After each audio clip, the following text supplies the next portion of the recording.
our goal for today was talking about goals and intentions, having your 3 programs, and the buddy system.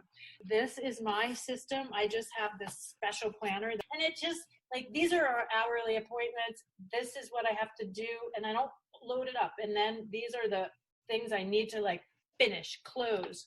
There happen to be clients by the end of the week. Lori has her own that she's designed, and you guys are welcome to it. For years, I used a planner that I absolutely loved.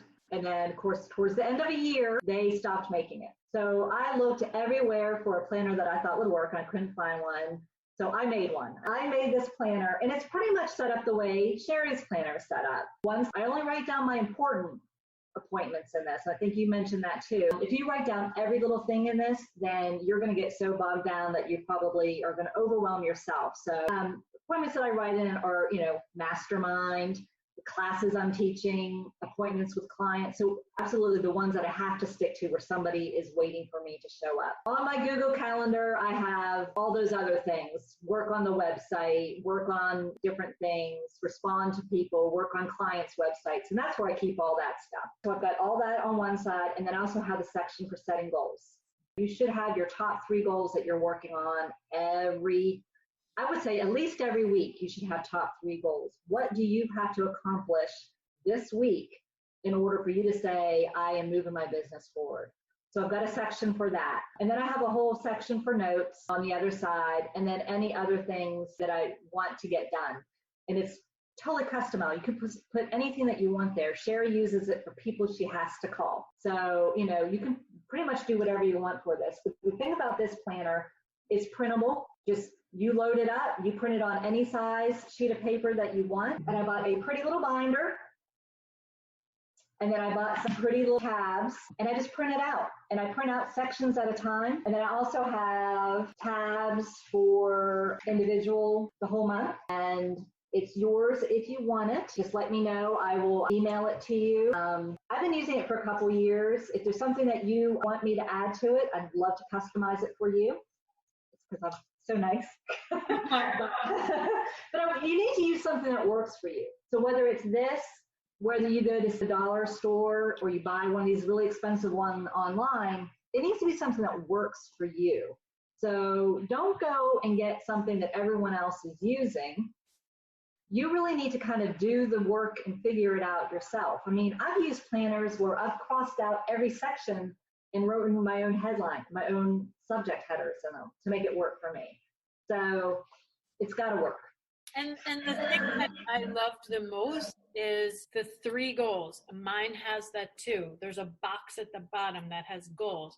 And so don't focus on more than 3 at a time.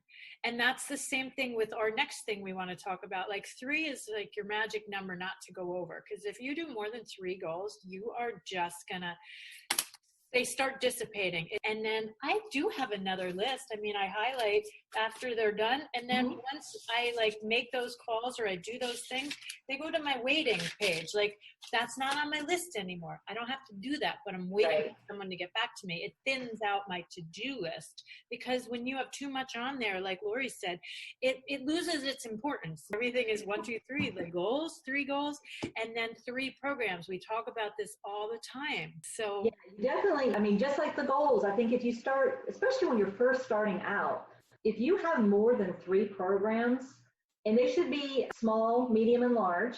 So, maybe your first program is a freebie, or maybe it's your $20, $30 program, but you should be offering 3 different programs, and they should work in conjunction with each other. So your smaller program feeds into your medium program, feeds into your larger program.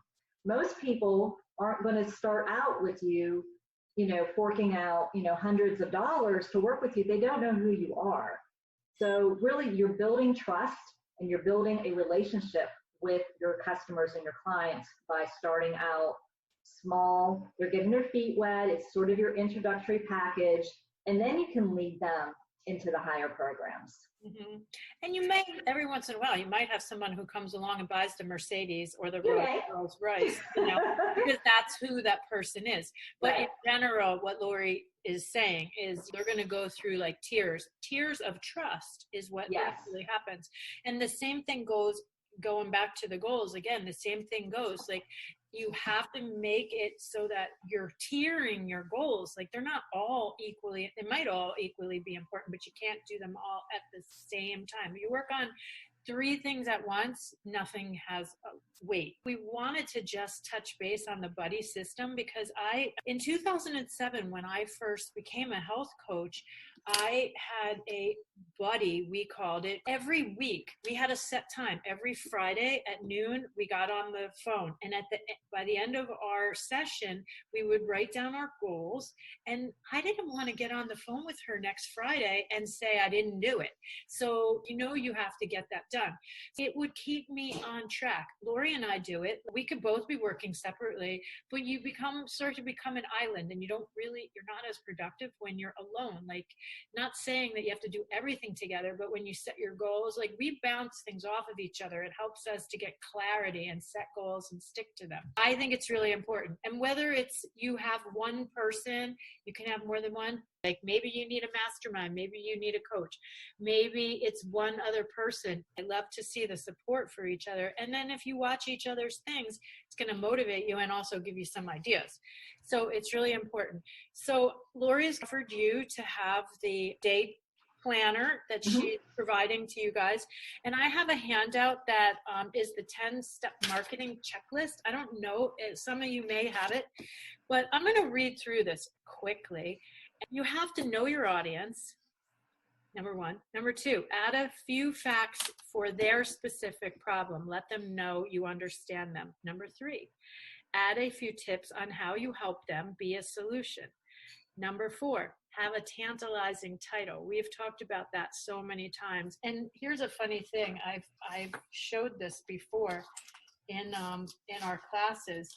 Like, I used to get magazines and just literally rip the covers off, like big flavors and easy recipes. So if you're even in the grocery store, snap a picture of like the checkout, all the magazines. It'll help you because then you can reframe it. There's an art to those titles, right? I mean, they really pay big bucks to those. Absolutely. Use them. Yeah. And I always say that, like, you guys have all the done for yous if you're a member of the academy. So you have all these done for yous, but like a greens class isn't really exciting, but title it something like that, big flavors, big flavors with greens or something, how to cook easy, something like that.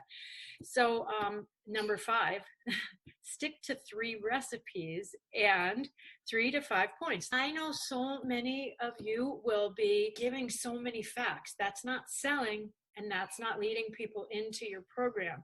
And it isn't that you're trying to withhold anything, you're overwhelming them. Think of it for them. You don't want to give so much information that now they are lost in a world of confusion. Mm-hmm. You give them enough tips so that they see you as an expert and you have credibility, and then you draw them into the next step because they can only process so much at a time. Number 6, outline your talk or class. Don't just go there with no plan because it's not going to serve you. Number 7, when you read from a script, you sound like a robot. So don't write it out and read it. I know so many coaches, I've been to classes and sat in the audience for support, but listened and like, oh, it's painful to hear someone reading. You want to have the bullets so you stay on track. We're not reading. It feels like we're conversing with you, hopefully. And then number 8, make your offer at the end. You're kind of giving them hints about it along, but then what is it that you want them to do? So make sure you're giving them some way to sign up. Number 9, here comes the after stuff that really will help you in your business. Repurpose. Don't think that I already taught that class, so you have to get a new one. No, you take that same class and you repurpose it with a new title. You make a video out of it. You create an article, like use it over and over and just tweak it, change it into a new way of marketing. Number 10, marketing opportunities. So your final step is how you're going to grow your business. Are you going to go present at the Rotary or wherever? Speaking engagements, joint ventures, self-hosted intro workshops. So, whatever it is that what you decide to do. So Lori is going to give you the planner. This is available to you. So, we always make sure that the combination between the material, the cooking classes, and in that world is balanced out by the tech and the business side, because those two worlds don't always exist well together. In my lifetime of this, I have seen so many healers who are lacking in that part. So you need that support. And if you don't have it, you're just spinning your wheels like, you're the little gerbil trying to make electricity. So that's it for today for me. How about you? Yeah, I just want to kind of, you can't be the jack of all trades and be an expert in everything. So, do what you do best and then get help when you need help. And whether it is with tech or maybe it's accounting or, whatever it is, I mean, we're all, when you work for yourself, you don't have somebody to call. You are everything, so don't be afraid to outsource or ask for help when you need it. But also, I just want to add that even with your buddy system, call it what you want, you don't have to be exactly alike. Don't look for someone who maybe is 100% like doing the same thing as you, because like we work wonderfully together because Lori is the gifted tech person. I can stumble my way through. We each bring something differently to the table, and it's really healthy if you find someone who has a little bit of a balance. And that's how I started. Yeah. She was better at certain things than I was, but together we created a bigger, stronger package. And not that we were working together.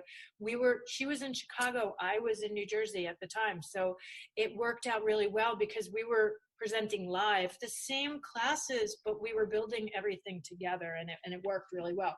So, well, and to that point, I mean, because we aren't on this doing the exact same thing, I might have a way to do, like, you might have an idea, but you're not really sure how best to get it out there. So I would we almost like feed off of each other. So like, oh, sure, what if we did it this way? Mm-hmm. Then, we could do that. And then you're kind of like, well, then we could add this kind of content. So, I mean, if we both knew the exact same thing, then we would both be like, we'd be going down this narrow little path. But I think because we are different, what we can accomplish just gets that much larger. So I think you should look for someone that's got a different skill set than you, but it knows what you're talking about. You don't want to be so far different that you have no idea what the other person's talking about. So anyway, okay, well, that's it. It's a wrap. Okay.